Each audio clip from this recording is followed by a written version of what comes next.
भारत का एक आंतरिक कानून, नया बिल और वॉशिंगटन तक मची खलबली। आखिर भारत में विदेश से आने वाले चंदे पर आई एक नई नीति ने अमेरिका को क्यों परेशान कर दिया है? क्या है एफसीआरए संशोधन विधेयक 2026? आइए जानते हैं।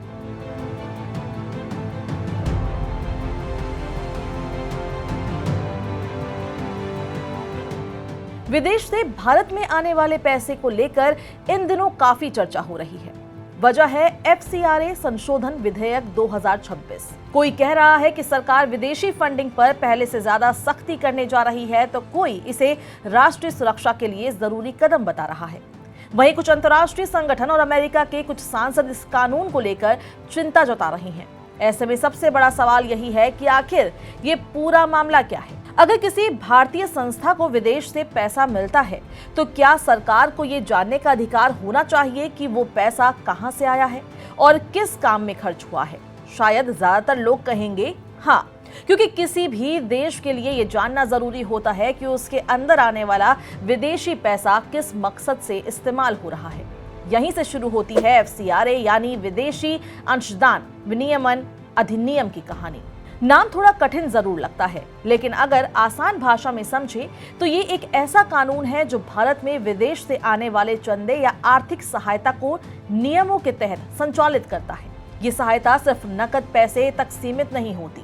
अगर किसी संस्था को विदेशी मुद्रा, कोई सामान या फिर प्रतिभूतियों यानी शेयर और बॉन्ड के रूप में भी सहायता मिलती है तो वो भी इसी कानून के दायरे में आती है। यहाँ तक कि उस विदेशी योगदान से होने वाली तय आय भी एफसीआरए के तहत मानी जाती है। अब यहाँ एक बात समझना बहुत जरूरी है। अक्सर सोशल मीडिया पर यह धारणा बन जाती है कि एफसीआरए का मतलब विदेशी फंडिंग पर प्रतिबंध लगा देना है, लेकिन उपलब्ध जानकारी इसके बिल्कुल विपरीत तस्वीर दिखाती है। असल में एफसीआरए विदेशी फंडिंग पर सामान्य प्रतिबंध नहीं लगाता। ये सिर्फ ये तय करता है कि विदेशी सहायता किस प्रक्रिया के तहत ली जाएगी, उसका रिकॉर्ड कैसे रखा जाएगा और उसका इस्तेमाल किस उद्देश्य के लिए किया जाएगा। यानी अगर कोई संस्था सभी नियमों का पालन करती है तो उसके लिए विदेशी फंड प्राप्त करने का रास्ता खुला रहता है। यहीं से इस कानून का असली उद्देश्य समझ में आता है। गृह मंत्रालय द्वारा लागू किए जाने वाले इस कानून की पूरी व्यवस्था 3 बड़े स्तंभों पर टिकी हुई है। पहला, कौन विदेशी चंदा प्राप्त कर सकता है और किन शर्तों के साथ। दूसरा, विदेशी फंड किस तरह भारत आएगा, उसका हिसाब किताब कैसे रखा जाएगा और उसकी जानकारी किस तरह सरकार को दी जाएगी। और तीसरा, ये सुनिश्चित करना कि विदेश से आने वाला पैसा ऐसी किसी गतिविधि में इस्तेमाल ना हो जिससे भारत की संप्रभुता, राष्ट्रीय सुरक्षा, लोकतांत्रिक व्यवस्था या सार्वजनिक शांति प्रभावित हो। यानी ये कानून सिर्फ पैसों का हिसाब रखने के लिए ही नहीं बनाया गया, बल्कि ये भी सुनिश्चित करता है कि विदेशी आर्थिक सहायता का इस्तेमाल घोषित उद्देश्य के अनुसार ही हो। अब सवाल ये भी उठता है कि अगर ये कानून इतना महत्वपूर्ण है तो इसकी शुरुआत कब हुई? भारत ने पहली बार 1976 में विदेशी अंशदान को नियंत्रित करने के लिए एफसीआरए लागू किया था। उसके बाद समय समय पर इसमें बदलाव किए गए ताकि बदलते समय के अनुसार कानून को और प्रभावी बनाया जा सके। साल 1984 में हुए बदलाव के तहत विदेश से पैसा लेने वाले सभी एनजीओ के लिए गृह मंत्रालय में रजिस्ट्रेशन कराना जरूरी कर दिया गया। इसके बाद एफसीआरए 2010 लागू हुआ, जिसने 1976 के कानून की जगह ली और नियमों के पालन को सख्त बनाया। फिर 2016, 2018, 2020 और अब 2026 में इसमें नए सुधार किए गए। अब यहाँ एक और भ्रम दूर कर लेते हैं। बहुत से लोगों को लगता है कि एफसीआरए सिर्फ एनजीओ से जुड़ा कानून है। ये सच है कि इसकी चर्चा सबसे ज्यादा एनजीओ के संदर्भ में इसलिए होती है क्योंकि विदेशी सहायता लेने वाले अधिकांश संगठन इसी श्रेणी में आते हैं। लेकिन कोई भी संस्था अगर विदेश से फंड लेना चाहती है तो उसे कानून के तहत निर्धारित प्रक्रिया का पालन करना होता है। इसके 2 रास्ते हैं। अगर संस्था लंबे समय से काम कर रही है तो वो एफसीआरए रजिस्ट्रेशन ले सकती है, और अगर किसी खास परियोजना के लिए विदेशी सहायता चाहिए तो वो पहले से अनुमति लेकर भी विदेशी फंड प्राप्त कर सकती है। दोनों ही स्थितियों में संस्था की पहचान, उसके काम का पूरा विवरण और जिम्मेदार पदाधिकारियों की जानकारी देना अनिवार्य होता है। यानी पूरी प्रक्रिया दस्तावेजों और तय नियमों के आधार पर चलती है। अब अगर कोई कहे कि एफसीआरए के कारण भारत में विदेशी फंडिंग लगभग बंद हो चुकी है, तो उपलब्ध सरकारी आंकड़ों पर एक बार नजर डाल देते हैं। वित्तीय वर्ष 2024-25 में लगभग 16,200 संगठन सक्रिय रूप से एफसीआरए के तहत पंजीकृत थे। इन्हें उसी अवधि में करीब 22,963 करोड़ रुपए का विदेशी चंदा प्राप्त हुआ। ये आंकड़े बताते हैं कि विदेशी फंडिंग की व्यवस्था समाप्त नहीं हुई, बल्कि ये एक नियामक ढांचे के अंदर संचालित होती है। अब सवाल आता है कि आखिर विदेशी फंड का इस्तेमाल किन क्षेत्रों में किया जा सकता है। इस कानून के तहत शिक्षा, स्वास्थ्य सेवाएं, ग्रामीण विकास, महिला सशक्तिकरण, बाल कल्याण, दिव्यांगों की सहायता, पर्यावरण संरक्षण, वैज्ञानिक अनुसंधान, सांस्कृतिक संरक्षण और आपदा राहत जैसे अनेक क्षेत्रों में विदेशी सहायता ली जा सकती है। यानी अगर कोई संस्था समाज के विकास से जुड़े इन क्षेत्रों में काम कर रही है और कानून के नियमों का पालन करती है, तो उसके लिए विदेशी सहयोग का रास्ता खुला रहता है। लेकिन इसका ये मतलब बिल्कुल भी नहीं है कि हर व्यक्ति या हर संस्था विदेशी चंदा ले सकती है। एफसीआरए कुछ श्रेणियों के लोगों और संस्थाओं को स्पष्ट रूप से विदेशी अंशदान लेने की अनुमति नहीं देता।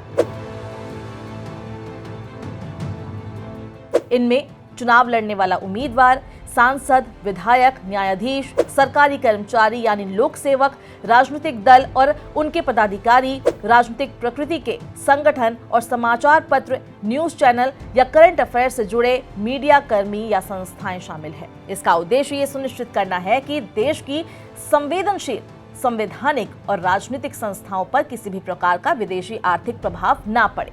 यानी अगर अब तक की पूरी चर्चा को एक वाक्य में समझे तो एफसीआरए का मूल उद्देश्य विदेशी सहायता को रोकना नहीं, बल्कि उसे एक पारदर्शी, जवाबदेही और नियमबद्ध व्यवस्था के तहत संचालित करना है। हालांकि पिछले कुछ वर्षों में सरकार का कहना रहा है कि कानून को लागू करने के दौरान कई व्यवहारिक चुनौतियां सामने आई। कुछ नियमों में स्पष्टता की जरूरत महसूस हुई, कुछ प्रक्रियाओं को और मजबूत बनाने की आवश्यकता बताई गई और पारदर्शिता बढ़ाने पर भी जोर दिया गया। और यहीं से 2026 के संशोधनों की कहानी शुरू होती है। उन बदलावों में कुछ ऐसे प्रस्ताव शामिल हैं जिन्होंने भारत के भीतर ही नहीं बल्कि अंतर्राष्ट्रीय स्तर पर भी बहस छेड़ दी। सबसे पहले समझते हैं कि आखिर सरकार ने कानून में कौन-कौन से बदलाव प्रस्तावित किए हैं और उनका उद्देश्य क्या बताया गया है। एफसीआरए में 2026 के प्रस्तावित बदलावों को समझने से पहले ये जानना जरूरी है कि सरकार ने इन संशोधनों की जरूरत क्यों महसूस की। सरकार का कहना है कि समय के साथ विदेशी फंडिंग से जुड़े मामलों में कुछ ऐसी व्यवहारिक चुनौतियां सामने आई जिनके लिए नियमों को और स्पष्ट बनाने की जरूरत थी। उद्देश्य ये बताया गया कि पूरी व्यवस्था में पारदर्शिता बढ़े, फंड के स्रोत और इस्तेमाल की बेहतर निगरानी हो और कानून को लागू करने की प्रक्रिया ज्यादा प्रभावी बने। इसी को ध्यान में रखते हुए विदेशी अंशदान विनियमन संशोधन विधेयक 2026 लोकसभा में 25 मार्च 2026 को पेश किया गया और इसके बाद 22 जून 2026 को संशोधित एफसीआरए नियम जारी किए गए। इन बदलावों में सबसे ज्यादा चर्चा जिस मुद्दे की हो रही है वो है विदेशी चंदे से बनाई गई संपत्तियों का भविष्य। मान लीजिए किसी संस्था ने विदेशी फंड की मदद से कोई स्कूल, अस्पताल या दूसरी संपत्ति बनाई। अब अगर किसी कारण से उस संस्था का एफसीआरए रजिस्ट्रेशन खत्म हो जाता है तो उस संपत्ति का क्या होगा? यही वो सवाल था जिस पर नई व्यवस्था में ज्यादा स्पष्टता लाने की कोशिश की गई। दरअसल एफसीआरए 2010 की धारा 15 में पहले से ये व्यवस्था मौजूद थी कि अगर किसी संस्था का रजिस्ट्रेशन रद्द होता है तो विदेशी चंदे से बनी संपत्तियां एक तय अधिकारी के नियंत्रण में जा सकती है। लेकिन व्यवहार में कई सवाल सामने आते हैं। अगर संस्था बाद में दोबारा रजिस्ट्रेशन हासिल कर ले तो संपत्ति का क्या होगा? अगर रजिस्ट्रेशन लंबे समय तक बहाल नहीं होता तो ऐसी संपत्तियों को कौन संभालेगा और उनका इस्तेमाल किस तरह किया जाएगा? इन्हीं सवालों को देखते हुए 2026 के संशोधन में एक समयबद्ध प्रक्रिया प्रस्तावित की गई। नई व्यवस्था के अनुसार अगर किसी संस्था का एफसीआरए रजिस्ट्रेशन खत्म हो जाता है तो विदेशी चंदे से बनाई गई या खरीदी गई संपत्तियां अस्थायी रूप से नामित पदाधिकारी यानी डेजिग्नेटेड अथॉरिटी के नियंत्रण में जा सकती है। यहाँ सबसे महत्वपूर्ण बात यह है कि सरकार पूरी संस्था की हर संपत्ति को अपने नियंत्रण में लेने की बात नहीं कर रही है। ये प्रावधान केवल उन संपत्तियों से जुड़ा है जो विदेशी योगदान के पैसे से बनाई गई है। अगर संस्था तय समय के अंदर अपना रजिस्ट्रेशन दोबारा हासिल कर लेती है तो नियमों के अनुसार संपत्तियां और बचा हुआ पैसा संस्था को वापस किया जा सकता है। लेकिन अगर संस्था तय अवधि में रजिस्ट्रेशन बहाल नहीं करा पाती है तो उन संपत्तियों के स्थायी प्रबंधन की व्यवस्था की जा सकती है। सरकार का कहना है कि ऐसी संपत्तियों का इस्तेमाल जनहित के कार्यों में किया जाएगा। उदाहरण के तौर पर अगर कोई संपत्ति स्कूल है तो उसका उपयोग शिक्षा के क्षेत्र में किया जा सकता है, और अगर वो स्वास्थ्य से जुड़ी संपत्ति है तो उसे स्वास्थ्य सेवाओं के लिए इस्तेमाल किया जा सकता है। अगर किसी संपत्ति का सीधा जनहित में उपयोग संभव नहीं होगा तो कानून के अनुसार आगे की प्रक्रिया अपनाई जा सकती है। इस पूरी व्यवस्था में धार्मिक स्थलों को लेकर भी विशेष प्रावधान रखा गया है। नियमों के अनुसार अगर पूजा स्थल या धार्मिक स्थान के धार्मिक स्वरूप को बदला नहीं जा सकता। अब बात करते हैं एक और महत्वपूर्ण बदलाव की, अपील के अधिकार की। कई बार किसी संस्था और सरकार के बीच ये विवाद हो सकता है कि रजिस्ट्रेशन रद्द करने का फैसला सही है या नहीं। 2026 के संशोधन में ये स्पष्ट किया गया है कि किसी अधिकारी के आदेश के खिलाफ संस्था के पास कानूनी रास्ता रहेगा। संस्था जिला जज के सामने पुनरीक्षण या अपील कर सकती है, यानी प्रशासनिक फैसलों के खिलाफ न्यायिक समीक्षा का विकल्प उपलब्ध रहेगा। अब आते हैं रिन्यूअल यानी पंजीकरण नवीनीकरण के नए नियम पर। एफसीआरए रजिस्ट्रेशन हमेशा के लिए नहीं होता। इसकी वैधता एक निश्चित अवधि के लिए होती है और समय पूरा होने के बाद संस्था को इसे दोबारा रिन्यू कराना पड़ता है। और 2026 के नियमों में रिन्यूअल को लेकर एक नई शर्त जोड़ी गई है। अब रिन्यूअल के लिए संस्था को ये दिखाना होगा कि उसने पिछले 2 वर्षों में कम से कम 10 लाख रुपए का विदेशी फंड वास्तव में इस्तेमाल किया है। इसका उद्देश्य ये बताया गया है कि केवल वही संस्थाएं एफसीआरए रजिस्ट्रेशन बनाए रखे जो वास्तव में सक्रिय है और जमीन पर काम भी कर रही है। सरकार का मानना है कि इससे ऐसे निष्क्रिय संस्थाओं की पहचान हो सकेगी जो लंबे समय तक सिर्फ रजिस्ट्रेशन बनाए रखती है लेकिन वास्तव में गतिविधियां नहीं करती है। अब बात करते हैं संस्था के काम और क्षेत्र से जुड़े बदलावों की। पहले कई मामलों में संस्था के काम के दायरे को लेकर स्पष्टता की कमी महसूस की जाती थी। नए नियमों के तहत एफसीआरए सर्टिफिकेट में अब ज्यादा स्पष्ट जानकारी दर्ज होगी। इसमें यह बताया जाएगा कि संस्था किस उद्देश्य के लिए काम कर रही है और किन राज्यों या केंद्र शासित प्रदेशों में उसकी गतिविधियां होंगी। अगर कोई पुरानी संस्था अपने काम का क्षेत्र बढ़ाना चाहती है या उद्देश्य में बदलाव करना चाहती है तो उसे ऑनलाइन प्रक्रिया के जरिए इसकी जानकारी देनी होगी। मौजूदा संस्थाओं को इसके लिए नया रजिस्ट्रेशन लेने की जरूरत नहीं होगी, बल्कि निर्धारित प्रक्रिया के तहत जानकारी अपडेट करनी होगी। अब सबसे महत्वपूर्ण हिस्सा है विदेशी फंड की निगरानी और रिपोर्टिंग। एफसीआरए के तहत पहले भी संस्थाओं को अपने विदेशी फंड का हिसाब देना पड़ता था, लेकिन 2026 के बदलावों में इस रिपोर्टिंग व्यवस्था को और विस्तृत किया गया है। अब सिर्फ ये बताना पर्याप्त नहीं होगा कि संस्था ने कुल कितना पैसा खर्च किया है, उसे ये भी बताना होगा कि पैसा किस प्रोजेक्ट पर खर्च हुआ, किस गतिविधि में इस्तेमाल हुआ और असली विदेशी दानदाता कौन है। अगर पैसा किसी माध्यम या दूसरी संस्था के जरिए आया तब भी अंतिम विदेशी स्रोत की जानकारी देना जरूरी होगा। इसके अलावा संस्था को अपनी वेबसाइट और सोशल मीडिया अकाउंट की जानकारी भी वार्षिक रिपोर्ट में देनी होगी। इसका मकसद ये है कि विदेशी फंड की पूरी यात्रा को ट्रैक किया जा सके, पैसा किसने दिया, किस संस्था को मिला और आखिर कहां खर्च हुआ। अब बात करते हैं जांच से जुड़े बदलाव की। एफसीआरए एक केंद्रीय कानून है, इसलिए 2026 के संशोधन में ये प्रस्ताव रखा गया है कि अगर राज्य की कोई जांच एजेंसी एफसीआरए से जुड़े मामले में जांच शुरू करना चाहती है तो उसे पहले केंद्र सरकार की मंजूरी लेनी होगी। सरकार का तर्क है कि इससे अलग अलग एजेंसियों द्वारा एक ही मामले में अलग अलग जांच करने की स्थिति से बचा जा सके और पूरे देश में कानून का एक समान तरीके से पालन हो सके। इसका मतलब ये नहीं है कि राज्य एजेंसियों की सभी शक्तियां खत्म हो जाएंगी। ये केवल एफसीआरए जैसे केंद्रीय कानून से जुड़े मामलों में तालमेल बनाने की व्यवस्था है। एक और बदलाव सजा के प्रावधान से जुड़ा है।